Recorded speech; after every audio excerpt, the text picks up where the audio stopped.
नमस्कार, आप देख रहे हैं वॉइस ऑफ पानीपत और मैं हूं आपके साथ कुलवंत सिंह। बड़ी खबर के साथ हाजिर हुए हैं और बड़ी खबर क्या है वो आपको सुनवाए, लेकिन इससे पहले आप लोगों से अपील है कि YouTube पर अगर ये वीडियो देख रहे हैं तो YouTube को सब्सक्राइब करना ना भूलें और साथ ही Facebook पेज को फॉलो जरूर करें। अब बड़ी खबर ये है कि बीजेपी में भी टिकटों को लेकर घमासान मचा हुआ है। हालांकि पूरे हरियाणा की बात करें 600 के करीब जो है उम्मीदवार सामने आए हैं, वो जो टिकट लेना चाह रहे हैं, जो चुनाव लड़ना चाह रहे हैं। कांग्रेस में इससे उल्ट हुआ है। कांग्रेस इस बार 2700 से ज्यादा उम्मीदवारों को लेकर मैदान में उतरी है, यानी कि 2700 से ज्यादा जो है फार्म भरे हुए हैं। उसमें से 90 लोगों को जो है टिकट मिलनी है। वो 90 लोग कौन होंगे उस पर बाद में चर्चा करेंगे, लेकिन पहले चर्चा करेंगे आज बीजेपी की। बीजेपी में क्या हो रहा है और खासतौर पर पानीपत की बात करें। पानीपत पूरे विधानसभा, पानीपत शहरी विधानसभा, ग्रामीण विधानसभा, इसराना और सवालखा में बीजेपी किसको टिकट देगी। वीडियो साथ के साथ शेयर जरूर करें और अपने कमेंट जो है हमें कमेंट बॉक्स में जरूर लिखें। बड़ी बात यह है कि पहले पानीपत शहरी की बात कर लें। इस समय शहरी विधायक प्रमोद विज है और उन्होंने 5 साल अपने जो है बड़े आसानी से निकाले हैं और बिना कोई भ्रष्टाचार का आरोप उन पर लगे हुए 5 साल वो आसानी से निकाल चुके हैं। लगभग जो 5 साल होने वाले हैं और इलेक्शन जो है 1 अक्टूबर को है। अब टिकट पानीपत शहरी से किसको मिलेगी, इस पर जो है चर्चा कर लेते हैं। चर्चा ये है कि बीजेपी के एक बड़े नेता, यानी कि जो करनाल लोकसभा से सांसद रह चुके हैं, संजय भाटिया, उन्होंने अपनी धर्मपत्नी को चुनाव लड़ाने के लिए आगे किया है। यानी कि अंजू भाटिया जो है पहली पसंद पार्टी में करवाई गई है। भाई संजय भाटिया जब एमपी का चुनाव की जो उनको टिकट नहीं मिली थी, उनसे कुर्बानी ले ली थी, तो तभी से कयास लगाए जा रहे थे कि संजय भाटिया को इस कुर्बानी का जो है जरूर फल मिलेगा। और कुर्बानी का फल यह है कि अंजू भाटिया को जो है टिकट मिल सकती है। अब बड़ी बात यह है कि अंजू भाटिया को टिकट ना मिली तो टिकट किसे मिलेगी। जो कद्दावर नेता की मैं बात कर रहा हूं, बीजेपी के जो एमपी रह चुके हैं, उन सूत्र जो बता रहे हैं, जो अंदर की बात बाहर निकल कर आ रही है, उन्होंने अवनीत कौर का नाम जो है वो भी सुझाया है। जो पूर्व में मेयर रह चुकी है, अवनीत कौर का नाम जो है वो भी सुझाया है। हालांकि प्रमोद विज जो है सबसे मजबूत दावेदार जो है यहां से लग रहे हैं, लेकिन बड़ी बात यह है कि 1700 करोड़ रुपए की जो बार बार बात आती है, विपक्ष जो है उसको भुनाने में लगा हुआ है। और प्रमोद भी साहब बार बार कह चुके हैं 1700 करोड़ रुपए का वो हिसाब देंगे, लेकिन नगर निगम जो है उनका पीछा नहीं छोड़ता। नगर निगम की जो कारगुजारियां रही हैं पूर्व में 5 साल जो नगर निगम ने किया है, लोगों को दुखी किया है, वो कारगुजारियां कहीं ना कहीं प्रमोद विज के आगे जो है आगे आड़े आ रही हैं। लेकिन बड़ी बात है कि मनोहर लाल खट्टर की पहली पसंद जो है, जो सूत्र बता रहे हैं, जो प्रमोद विज हैं, प्रमोद विज को वो चाह रहे हैं कि शहर से टिकट दी जाए और दोबारा जो है वो चुनावी मैदान में जो है उतारा जाए। हालांकि अंजू भाटिया का भी नाम है, लेकिन मनोहर लाल की सबसे पहली पसंद जो है, आपको बता दिया कि प्रमोद विज है। वो चाह रहे हैं कि प्रमोद विज ईमानदार नेता है और पानीपत के लिए समर्पित रहे हैं। जब भी वो चंडीगढ़ जाते थे और अपनी फाइलें लेकर वहां पर पहुंचते थे, हमेशा सिर्फ ये बात होती थी कि पानीपत को विकास की जरूरत है और पानीपत के लिए पैसा दिया जाए। हालांकि बहुत पैसा भी आया, लेकिन पैसा वो तरीके से लगा या नहीं लगा वो आप लोगों को पता है। लेकिन उन्होंने अपना काम जो है ईमानदारी से करने की कोशिश की है। लेकिन यहाँ के स्थानीय जो अफसर हैं, उन्होंने खुलकर जो है उनका साथ नहीं दिया और मनोहर लाल फिर से चाह रहे हैं कि प्रमोद विज को जो है टिकट दे दी जाए, क्योंकि भ्रष्टाचार का एक भी आरोप जो है प्रमोद विज के ऊपर नहीं है और प्रमोद विज पार्टी के प्रति जो है समर्पित रहे हैं। हालांकि अंजू भाटिया का नाम जो है वो भी चल रहा है और अवनीत कौर का नाम जो है अंदर की बात जो बता रहे हैं, और संजय भाटिया ने नाम जो है अवनीत कौर का सुझाया है। ये शहर की जो है पृष्ठभूमि की जो है बात कर रहे हैं, यानी कि मोटे मोटे 3 नाम जो हैं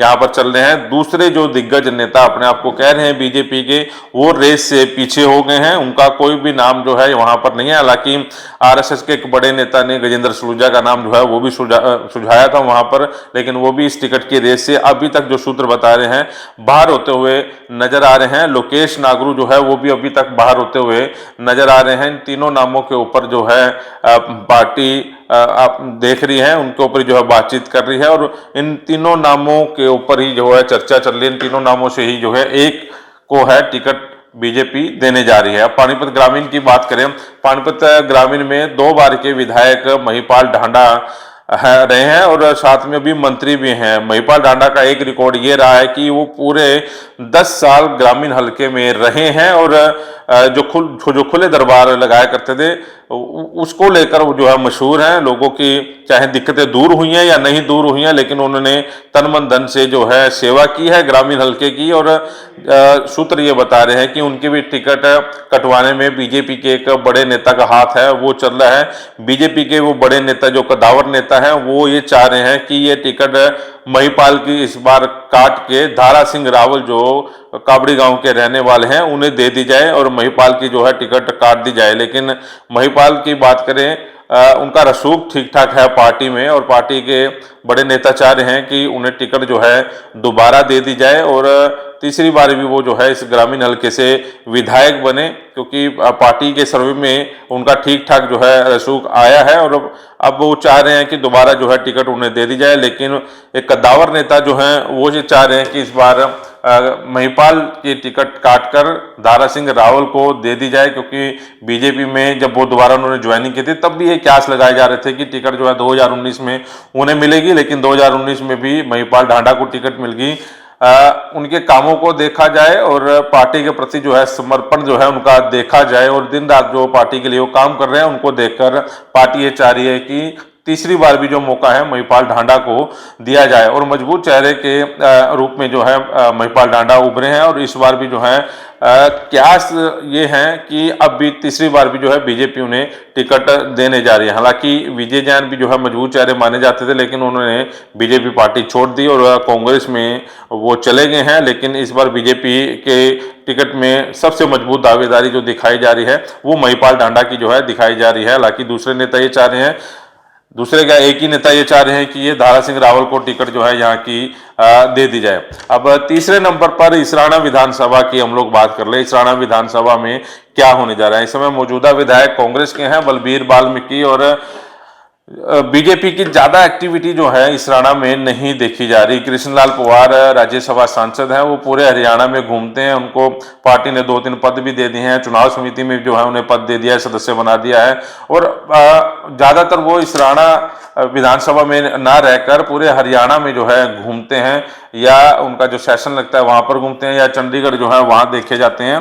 तो बीजेपी ज्यादा जो है एक्टिव इसराना में नहीं नजर आ रही। इसको लेकर सत्यवान शेरा का जो नाम है वो भी सामने आ रहा है, कृष्णलाल पंवार का जो नाम है वो भी सामने आ रहे हैं। सूत्र ये बता रहे हैं कि कृष्णलाल पंवार अपने लिए टिकट मांग रहे हैं, हालांकि वो राज्यसभा सांसद है। अगर जो टिकट उन्हें ना दी जाए तो उनके बेटे को टिकट दी जाए, अपने परिवार के लिए जो है वो टिकट मांग रहे हैं। लेकिन पार्टी ये चाह रही है कि राज्यसभा सांसद है कृष्णलाल पंवार और उनका जो कार्यकाल है वो पूरा होना चाहिए, तो पार्टी ये चाह रही है कि कृष्णलाल पंवार राज्यसभा सांसद ही रहे। लेकिन पंवार साहब पूरा जोर लगा रहे हैं कि ये टिकट जो है उनके परिवार को दी जाए। लेकिन जैसा कि मैं पहले बता रहा हूं कि इसराना में बीजेपी की एक्टिविटी जो है ना के बराबर है, तो इसलिए जो सूत्र बता रहे हैं कि अगर जो पंवार साहब को टिकट नहीं मिलती तो पैराशूट से जो है वहां पर उम्मीदवार उतारा जाएगा, यानी कि अशोक तंवर जो सिरसा से चुनाव लड़ चुके हैं उनकी लॉटरी लग सकती है और पार्टी अशोक तंवर को चुनाव जो है इसराना से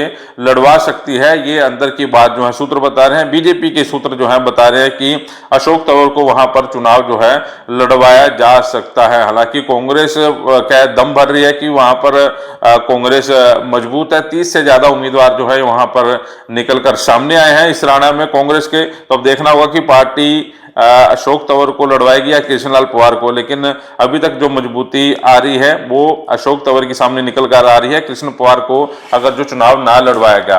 तो समालखा की बात कर ले कि समालखा में क्या होने जा रहा है। समालखा में भी दावेदारों की लिस्ट जो है बीजेपी की बहुत लंबी है। वहां पर कांग्रेस के विधायक धर्म सिंह छोकर हैं, कद्दावर नेता हैं और उनकी अपनी पृष्ठभूमि जो है ठीक रही है, लोगों के काम करवाते रहे हैं, ऐसा जो है वहां के लोग बताते हैं। हालांकि ईडी के चक्कर में वो कई महीने जो है गायब भी रहे हैं और अब जो है दोबारा वो मैदान में उतरे हैं। इसलिए उनके सामने शशिकांत कौशिक जो पहले भी चुनाव लड़ चुके हैं वो हार गए थे और कृष्ण कुमारा, विदु रावल और संजय छोकर जो कांग्रेस छोड़कर बीजेपी में आए, ये 4-5 जो बड़े चेहरे हैं वो जो हैं अपनी दावेदारी दिखा रहे हैं। लेकिन यहाँ पर भी जो है बड़ा खेल हो सकता है। मनमोहन बडाना जो अभी अभी जो आए हैं अपनी पैठ बनाने में लगे हैं। उनके जो पिता है वो यहाँ से चुनाव लड़ चुके हैं और अच्छी खासी उस समय पैठ थी उनकी, तो मनमोहन बढ़ाना पर भी जो है पार्टी दाव लगा सकती है। हालांकि शशिकांत कौशिक ने पूरी मेहनत की है समालखा में। आप लोगों ने देखा होगा, कभी हेलमेट बांटते देखते हैं, कभी कंबल बांटते दिखते हैं, कभी लाखों रुपए दान देते हुए दिखते हैं, कभी कुर्रल लगाते दिखते हैं और कभी ये बात करते दिखते हैं कि मैं अपनी कमाई का 90% जो हिस्सा है वो दान में दे दूंगा।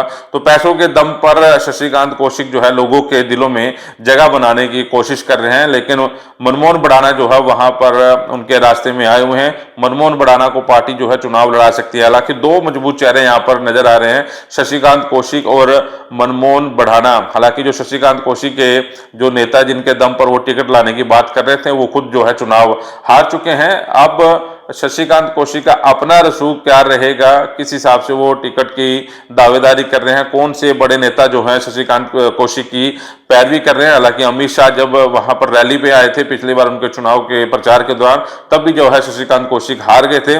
लेकिन अब जो है मजबूत दावेदारी जो है मनमोहन बढ़ाना और शशिकांत कौशिक है, इन दोनों में से जो है पार्टी किसी एक को जो है टिकट दे सकती है। उधर सूचनाएं ये आ रही है कि पहली लिस्ट जो है 25 तारीख के बाद पहली लिस्ट जो है बीजेपी की जारी हो सकती है और वो पहली लिस्ट वो जारी होगी जहां पर विरोध नहीं होगा, यानी कि जहां दूसरे नेता जो है विरोध दर्ज नहीं कराएंगे, वहां की जो लिस्ट है वो जल्द ही जो है जारी कर सकती है बीजेपी। और कांग्रेस की जो मीटिंग हुई है, कांग्रेस की मीटिंग में आप लोगों को पता होगा कि कुमारी शैलजा और रणदीप सुरजेवाला जो है विधानसभा चुनाव लड़ने की इच्छा जो है जिता चुके हैं। उनकी सबकी नजर जो है इधर चंडीगढ़ वाली कुर्सी पे है, यानी कि सीएम बनना चाह रहे हैं। इसलिए जो विधानसभा वो राज्यसभा सीट छोड़कर वो लोग विधानसभा चुनाव लड़ने की जो है पार्टी को इच्छा जता चुके हैं। लेकिन यहाँ पर भी भूपेंद्र सिंह हुड्डा जो है बड़ा खेल कर सकते हैं। तो आपको लगता है कि इस वीडियो में जो भी सच्चाई है तो हमें कमेंट बॉक्स में जरूर लिखें और अपनी राय जो है हमें जरूर दें। नमस्कार।